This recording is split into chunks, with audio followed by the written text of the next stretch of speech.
On today's episode of This Old Mannequin, we're going to talk about medication vials, recapping them and what kinds of things we can put into them. Our episode is brought to you by our sponsor, Sim2Grow.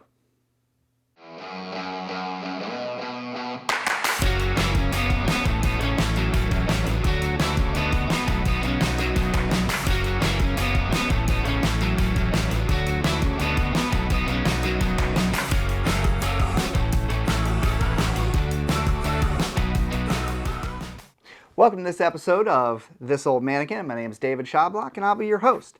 So when we talk about vials, we use a lot of them in medical simulation, and we use them over and over and over again. And sometimes we use them to the point where these rubber stoppers on the top have a hole that you can kind of see straight through. We know we shouldn't do that. Either you should order more vials, or if you want to get really creative, you buy a recapping set. And that's what we're going to start talking about today, is how to go about that. So first off, where and what? This is a recapping set I got off Amazon. There are other places to get it, but that's where I've ordered a lot of them for. Your standard vial size that I find that we use are these larger ones, and they are 20 millimeters. So you want to make sure you get a recapper and the rubber stoppers and the seals for 20 millimeter for this standard. If you want to go for those little tiny 1 ml syringe vials, you're going for a 13 millimeter. So that requires a different capper, different seals, different everything. Honestly, ordering one of each is not the end of the world. Go ahead and do it and you'll have them when you need them. But I tend to use 20s more often than not. So what do you get when you get these packages? Well, you can order it bits and pieces and all that. I tend to find ordering a set is good. So I like ordering it with a clamp.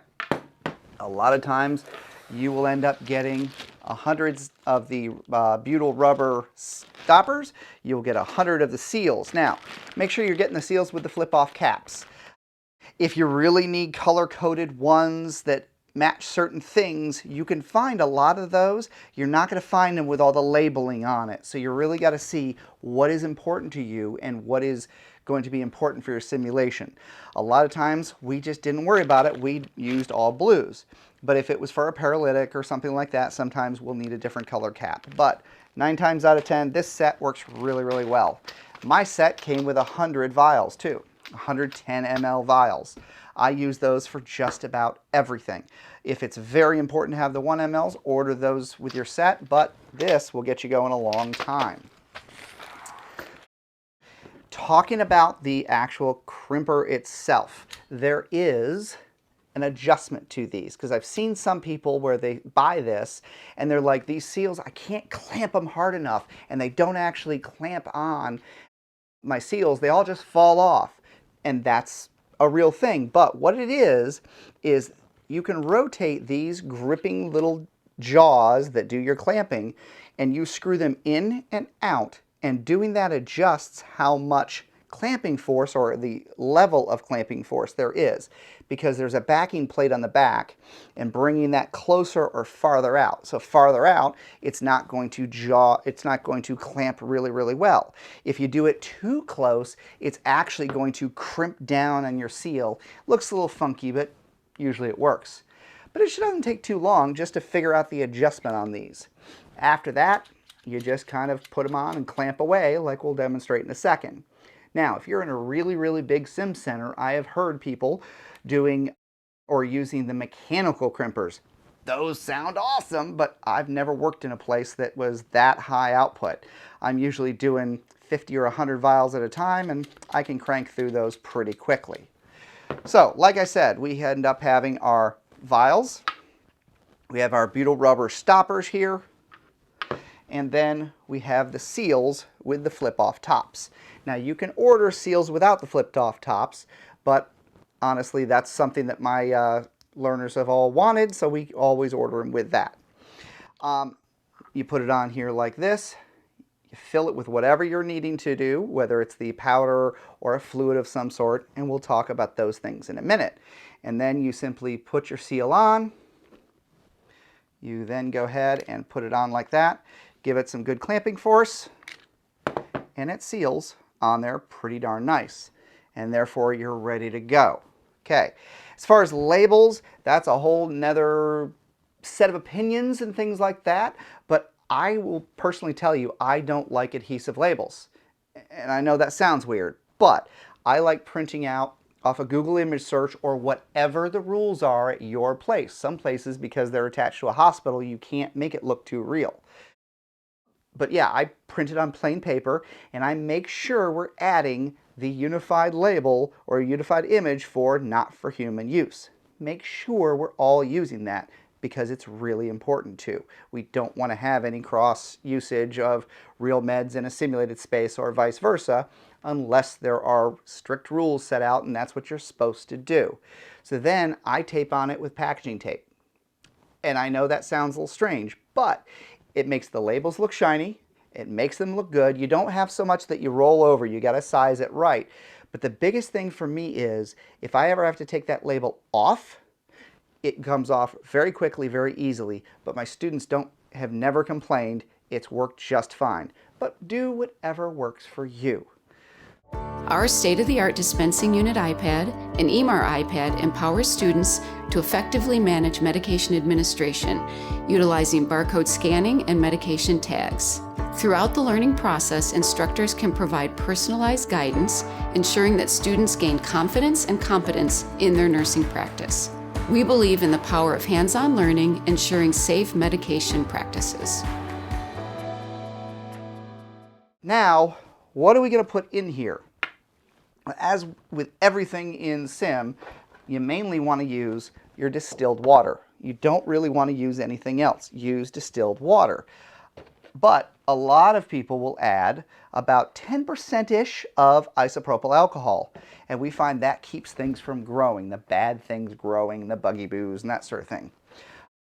The only other thing I'll talk about with this is the fact that real medications are put in with a vacuum in here. And part of that is when people draw them up, they use that, or there's some pressure under it, and they use that pressure to kind of bring the medication into the syringe. You're not going to get that off your recapping unless you use a lot of time, effort, and money. But just know and let your faculty know and your students know that no, these are definitely recapped. These are simulated medications, and you're not going to get that. But I use distilled water, a little bit of isopropyl alcohol, keeps things from growing, and it works great. Now, if we're going to talk about lyophilized powders and those types of things, that's kind of where we go down a dark alley of nerddom. It's because a lot of people like certain things, like others. They want to know how it looks. They want it really looks exactly like what the real medication are. I find a nervous student isn't going to say, this doesn't look like XYZ, so I tend to use one thing. But if it's important, we're going to just test some of the different powders out and see what works and what doesn't. So baking soda and baking powder are the two things that you will hear most people talk about. Another thing is table salt. Table salt works really good. And when about a year and a half ago, there was a post in the SimTech network, and Michael Kirk said, not only do I use salt, but he grinds or pulverizes that down to a fine powder so it looks even better. And that was a pretty awesome idea.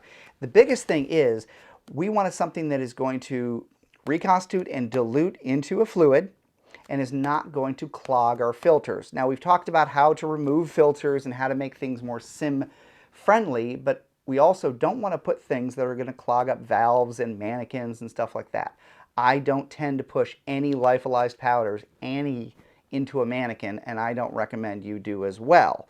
I have other sources. I will use external tubing and it will dump into external sources.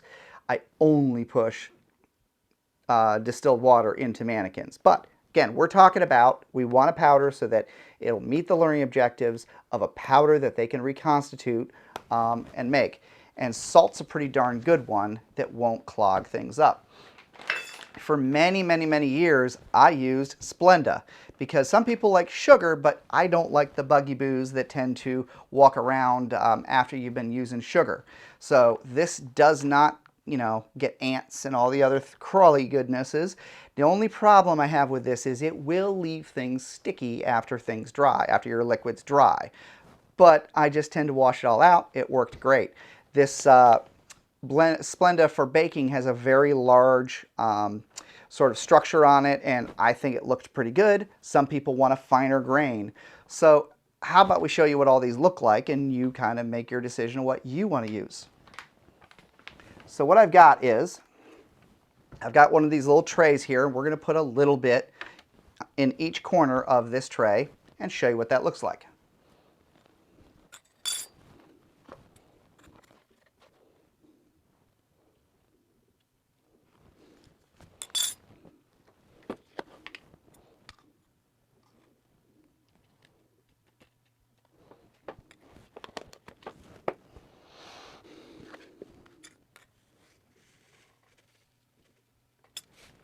And I even got out the mortar and pestle, and we're going to grind down some table salt.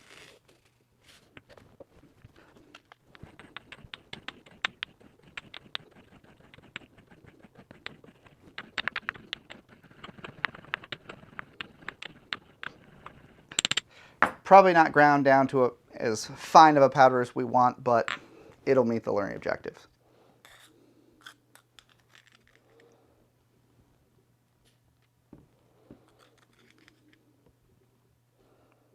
Okay, definitely not ground down enough, but you get the idea.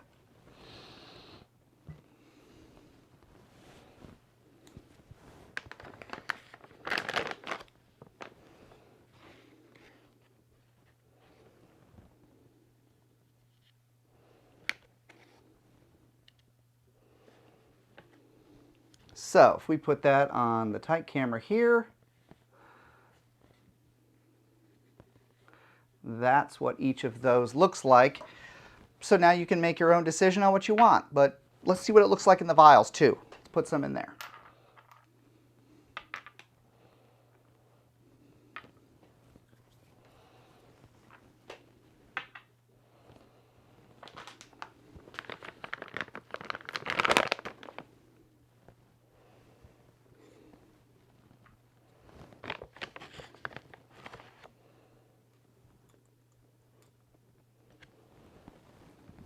So I forgot to put a label on Splenda, so you'll just have to be okay with that.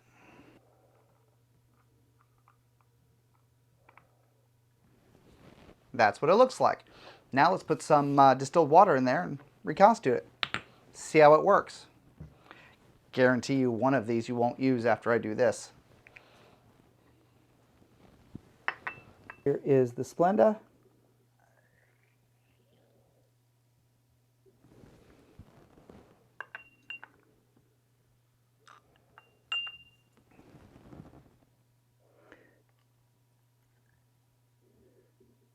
Table salt. Should have got a bigger vessel for this.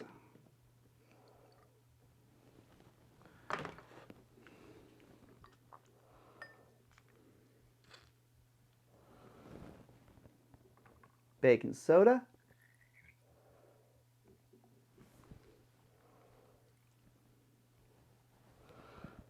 Baking powder.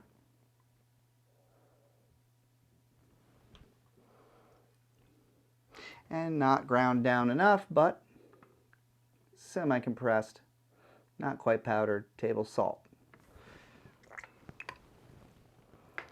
So these aren't capped, but I will say the table salt went completely clear. The Splenda went completely clear. The table salt, you can still see a haze.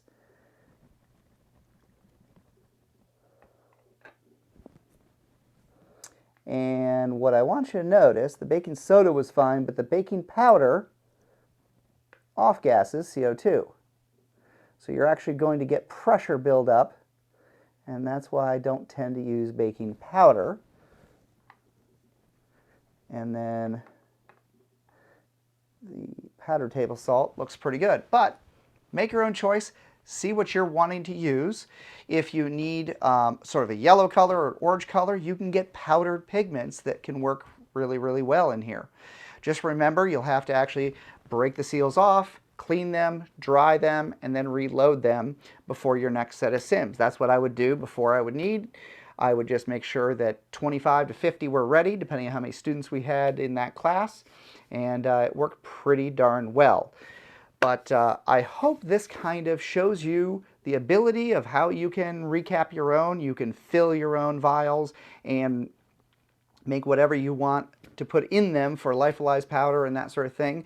And it saves a little bit of money. It also is a good thing where if nobody ordered the right vials in time, or you just have the need, this is a really good tool to have in your Sim toolbox for sure. But if you have any comments or questions, I urge you to put those on this video because I want to see what you did. Did I test something out that you like better, or did I miss something and miss the boat on something? Go ahead and leave those comments. What worked, what didn't, what you like, what you don't, and that way it helps everybody out. So until the next episode of This Old Mannequin, have a great day and get out there and sim.